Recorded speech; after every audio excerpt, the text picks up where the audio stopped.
안녕하세요. 코만단트 초이입니다. 인도네시아 잠수함 난갈라함이 침몰로 선언된 지 근 일주일이 되었습니다.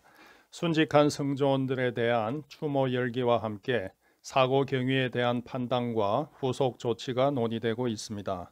국내외 언론에 관련 기사가 보도되고 있지만 서로 상반되는 보도도 있고 사실과 다른 내용들도 있어 논란이 되고 있습니다. 논란되는 부분을 10가지로 추려서 지금까지 보도된 내용을 소개하고 저의 판단을 해보도록 하겠습니다. 첫 번째, 사고 발생 시점과 장소는 정확히 언제 어디인가 하는 것입니다. 인도네시아 해군 발표에 의하면 03시에 난갈라함이 어뢰 발사를 위해 자망 허가 요청을 했고 04시경 어뢰 발사 훈련을 위해 자망 허가가 나온 직후 소실했다고 했습니다. 또 다른 발표에 의하면 04시경 난갈라는 어뢰 발사를 위해 어뢰 발사관을 충수하고 있었을 것이다 라는 말도 했습니다. 인도네시아 합참 발표는 04시 25분에 마지막 교신을 했고 8번 어뢰 발사를 허가했다고 합니다. 또 다른 보도에 의하면 난갈라 소실 전 한 발의 실전 어뢰와 한 발의 연습 어뢰를 발사했다고도 합니다. 발견된 난갈라 위치는 이곳 수심 838m이고 난갈라가 자망했던 위치로부터 1500야드, 즉 1400m 떨어진 곳입니다. 그렇다면 그리로 보았을 때 자망 직후 바로 침몰했다는 것인데 04시 25분에 마지막 교신을 했고 8번 어뢰 발사를 허가했다고 하는 것은 납득이 되지 않습니다. 난갈라가 수상 상태에서 자망하면서 침몰했는지, 자망이 종료된 이후 침몰했는지, 아니면 어뢰 발사 훈련 기동 중에 침몰했는지 그 정확한 시점에 대해서는 추가 확인이 필요하겠습니다. 두 번째, 인도네시아 해군은 4월 22일에서 23일 탐색하는 과정에서 수중 2.5노트로 기동하는 물체를 발견 소실 보고도 하고 해군 함정이 50에서 100m 수심에서 자기 물체를 발견했다고 보고도 했는데 이것은 무엇인가 하는 것입니다. 공식 발표는 없었지만 난갈라함 선체를 찾은 현 시점에서 판단해 보면 2.5노트 기동하는 수중 물체는 허위 표적이었고 해저 자기 물체는 난갈라와 관련이 없는 어떤 침몰된 선박이었을 것으로 보입니다. 세 번째, 4월 25일 인도네시아 해군은 난갈라 편성 인원 53명 전원이 사망했다고 확인 발표했습니다. 원격 무인 잠수정을 통해 침몰 선체를 확인하고 잠수함이 세 부분으로 쪼개졌음을 확인했습니다. 왜 잠수함이 세 조각이 났을까요? 난갈라함의 40년 이상 된 선체 노후도를 고려했을 때 파괴 심도는 약 200m 정도로 추정하는데 이 파괴 심도를 통과하면서 좌굴이 된 것으로 보입니다. 파괴 심도 이하에서 이렇게 좌굴이 되며 조각이 났을 것입니다. 네 번째, 2018년 이후 3년간 자망을 안 했다는 논란에 대해 인도네시아 해군은 일상적인 훈련은 일주에 2번씩 하고 지금까지 여러 차례 큰 훈련이 있었다고 발표했습니다. 난갈라가 2018년부터 지금까지 실시한 주요 작전 및 훈련 중 일부라며 코모도 자바 훈련 등 7가지 예를 제시했습니다. 따라서 3년간 자망을 하지 않았다는 것은 사실이 아닙니다. 이 의혹은 우리나라 언론에서 제기한 것으로 앞으로도 논란이 될 수 있으므로 마지막에 다시 한번 말하도록 하겠습니다. 다섯 번째, 난갈라함 정원은 33명인데 53명 편성은 과정 및 정원 초과 아닌가, 그렇게 많이 탔으니 침몰하지 않았나 하는 것입니다. 이에 대해 인도네시아 해군의 답변은 잠수함 정원은 원래 33명이지만 필요에 따라 많이 편성하기도 하며 구명 뗏목 정원이 50명이라 승조원 50명에 특수요원 7명까지 총 57명도 편성 가능하다고 했습니다. 잠수함의 편성인원 제한은 중량 문제가 아닙니다. 승조원이 20명 추가로 탄다고 해도 그 무게가 2톤 미만일 것입니다. 잠수함 내에는 2톤 정도의 중량을 보상할 수 있는 수단은 많이 있습니다. 당시 난갈라함은 어뢰도 적게 실었고 장기 출동이 아니었기에 부식도 그렇게 많이 싣지는 않았을 것입니다. 따라서 중량 문제는 없었다고 보여집니다. 함 중량보다 더 중요한 문제가 편성한 인원에 대한 탈출 및 안전 장구가 충분했는가 하는 문제입니다. 이에 대한 정확한 발표는 없지만 안전 장구를 충분히 싣고 나갔고 인근 수상함이 안전함 임무를 수행했다면 큰 문제는 없었지 않았겠나 판단해 봅니다.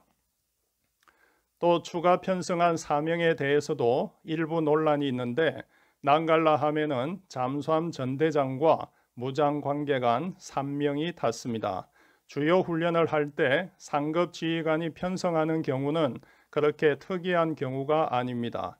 그리고 무장 관계관이 정확히 누군지 밝혀지지 않았지만 군내 관련 부서, 조선소, 관련 업체 아니면 연구기관에서 어뢰 발사 훈련을 위해 편성하는 것도 그렇게 이상한 일이 아닙니다.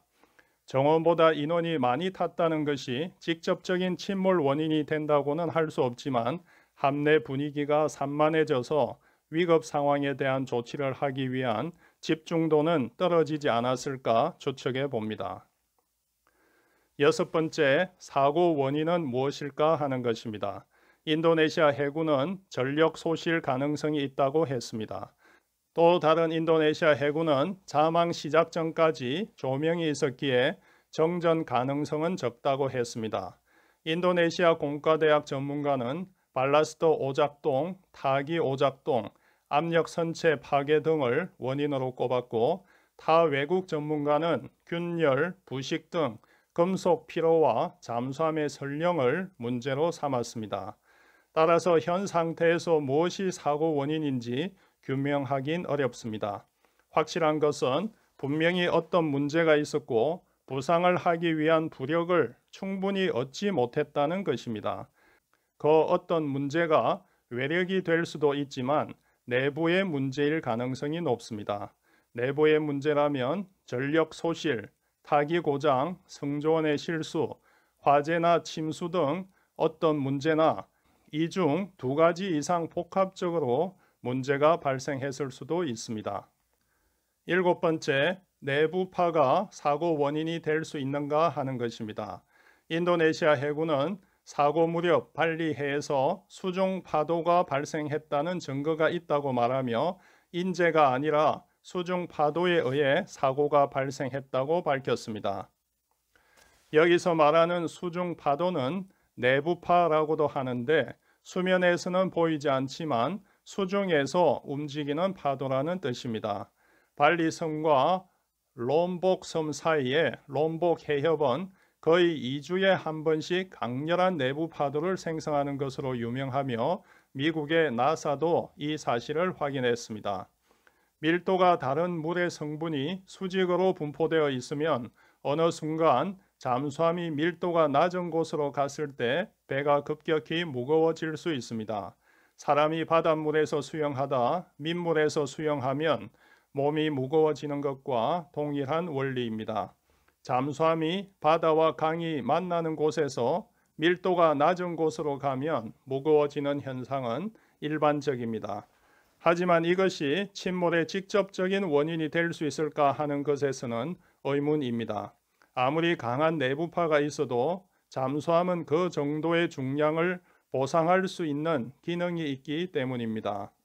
이 내부파가 직접적인 원인이라고 할 수는 없지만 이 내부파로 인해 배가 무거워졌을 때 중량 보상을 하지 못한 또 다른 원인과의 복합적인 문제가 발생했다면 침몰의 원인이 될 수 있습니다. 여덟 번째, 선체를 인양할 수 있을 것인가 하는 것입니다. 인도네시아 당국은 난갈라보다 더 깊은 곳에서 잠수함 선체를 인양한 사례가 있다고 했습니다. 이는 미국이 1974년 아조리안 프로젝트라는 침몰된 소련 잠수함 K-129를 인양한 사례를 말합니다.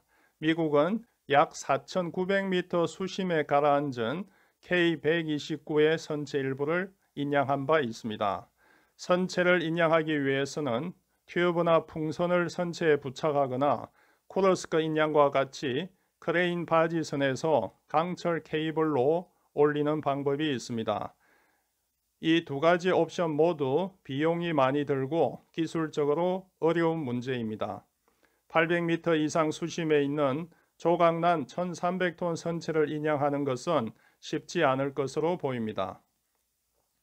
아홉 번째, 성조원 유해를 찾을 수 있는가 하는 것입니다. 유가족들은 유해라도 인양해 주길 요구하고 있습니다. 현재는 150kg까지 들어 올릴 수 있는 원격 무인 잠수정을 사용하여 작은 품목을 인양할 수밖에 없습니다.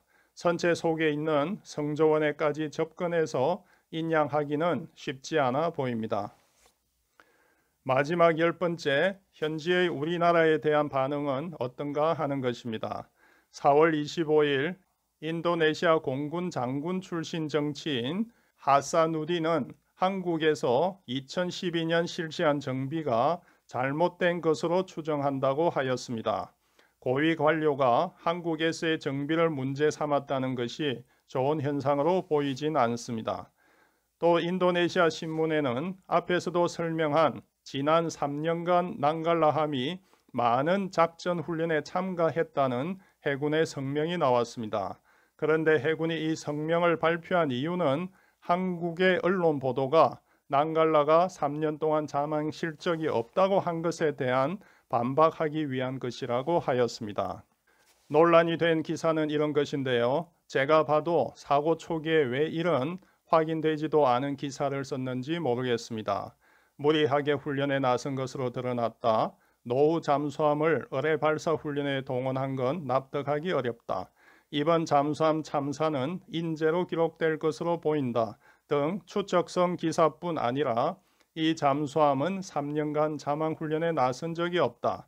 민간인 4명이 탔다. 등 사실과 전혀 다른 내용까지 보도되었습니다. 거기다가 정치적인 의도까지 언급을 했습니다. 중앙일간지가 이 정도인데 SNS는 오죽하겠습니까? 남의 나라 사고에까지 지나친 관심을 넘어 의혹과 왜곡, 음모론에 그 나라와 해군에 대한 비방까지 제가 봐도 낯이 뜨거운 기사들이 많이 있습니다. 지금까지 국내 언론에서는 우리나라 대통령이 위로 전문을 보내었다고도 하고 구조 요청이 있으면 구조함을 지원하겠다고 했는데 현지에서는 난갈라 침몰 사고 관련 한국의 우호적인 기사가 나온 것이 없는 것 같습니다. 전 세계적으로 인도네시아에 조의와 위로를 보내고 조의금을 전달하기도 하고 추모의 행렬을 이어가고 있습니다. 우리도 의혹을 제기하기에 앞서 그들의 아픔에 동참하면서 사실은 사실대로 확인해가는 태도가 필요하겠습니다. 이상 코만단트 조이였습니다.